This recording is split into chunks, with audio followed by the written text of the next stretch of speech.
多位觀眾，我哋而家嚟到挪威啦！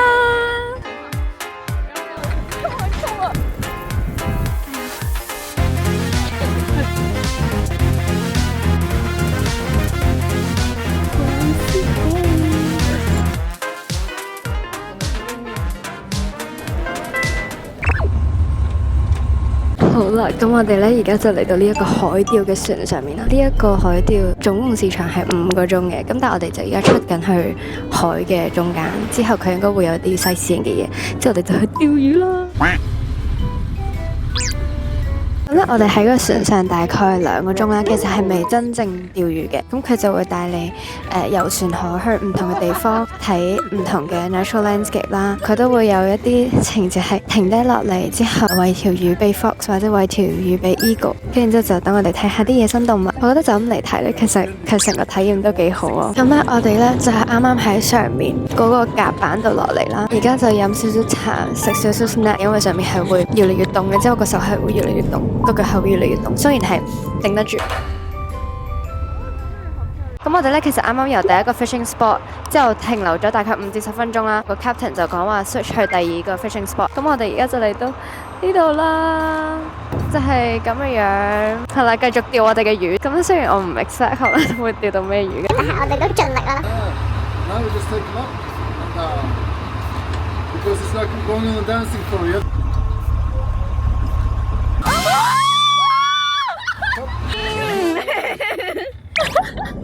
Hi，hello，謝謝。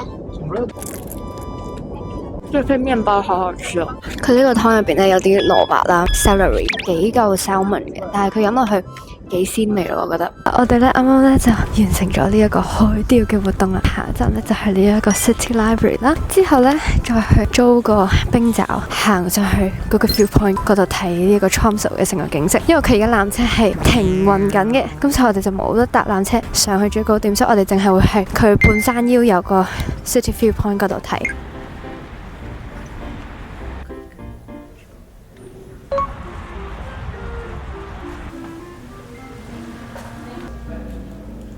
我哋而家就喺呢一個 Arctic Cathedral 嗰度起行啦，咁就上去上面個 City View Point，咁我就租咗一對冰爪啦，咁所以上去嘅時候應該就唔係好蝕，咁就希望我哋平平安安嘅上山同埋落山，唔好趴街。呢度住宅區啦，出面全部都係好多雪，真係好靚啦！一路行喺香港唔會見到雪噶嘛，之後我哋真係見到好多雪，就好開心啊！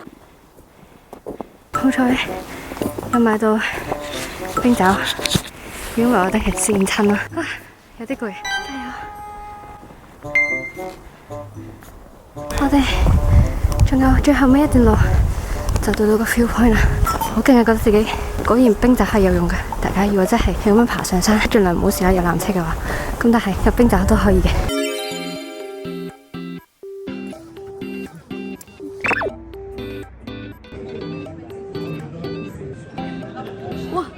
好啦，咁我哋嚟到第3日啦。第3日咧，我哋就嚟體驗呢一個 dog sledding experience， 即係狗狗嘅雪橇啦。我哋啱啱坐咗50分鐘嘅巴士，之後就嚟到呢個營地，跟住就着咗呢一套嘅營地嘅服裝，之後我哋就去玩呢個狗狗雪橇啦。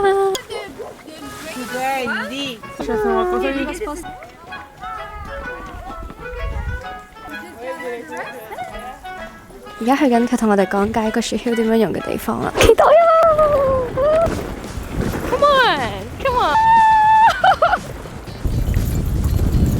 啱啱咧就完成咗我 drive 嘅嗰 part 啦，咁然之後佢大概10幾分鐘之後，我哋去到 halfway 就會調轉嗰個坐客同埋 driver 嗰個位置，咁而家就係我個 friend 喺度，佢嚟做 driver 啦，跟住我哋應該好快就出發到，但係真係好好玩。只不過我哋後邊嗰架車咧，佢成日都超我哋車，明明係要同前面嗰架車保持5米距離噶嘛，但係佢就冇咯。但係就好期待我終於去 relax 下，跟住然之後去欣賞下呢個景色啊！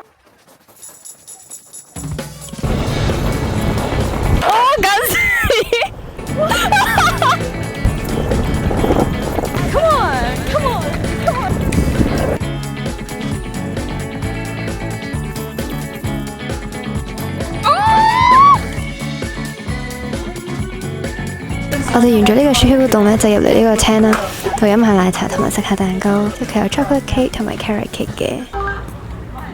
好，咁我哋咧而家就嚟到呢個 Bartus Bistro 嘅一個餐廳啦。咁其實我哋本身嚟之前已經好想食噶啦，但係因為佢 fully book 咗，即係我哋而家咧睇下個時間係4:44，我哋就嚟到呢一間嘢度食。好彩我哋 walk in，但係我哋要6點鐘還翻個台嘅。我哋就嗌咗 reindeer steak 同埋一個 slow cook lamb shoulder， 一個青口咗個 starter。而家已經開始有啲肚餓啦，因為嗰陣時係9嘅雪橇係冇 lunch break 嘅。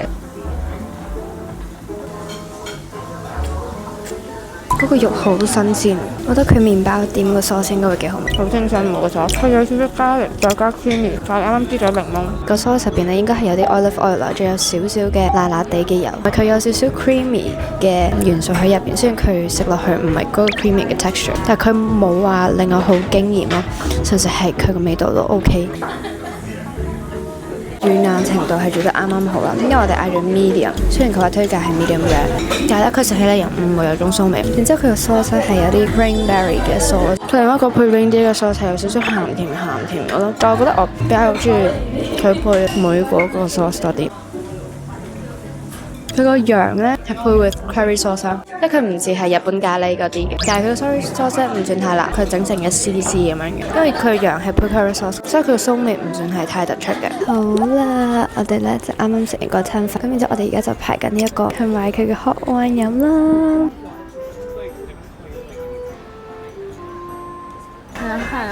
佢呢個 hot wine 係好重酒味啦，然之後佢入邊仲有啲杏仁，佢梅嘅味都重。點解會有梅嘅味？哦係啊，佢有少少一啲 raisin， 好似係幾推介呢個。我哋嗌咗個 reindeer 同埋 beef 嘅腸，佢個香腸煎得幾脆皮，佢個 sauce， 然後就係 ketchup 再加 mustard， 之後咧上面用嗰啲 pickled onion 啦，再加啲炸嘅蒜片，食落去呢個 texture 幾豐富，同埋佢個包腍腍地嗰種包，之後幾好味，我覺得唔錯。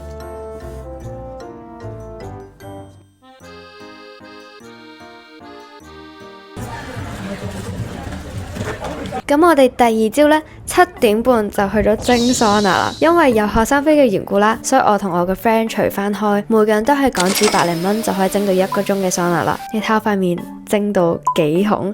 之後呢，我哋再去埋個海洋館啦，睇我最中意嘅動物海獅，真係好得意啊！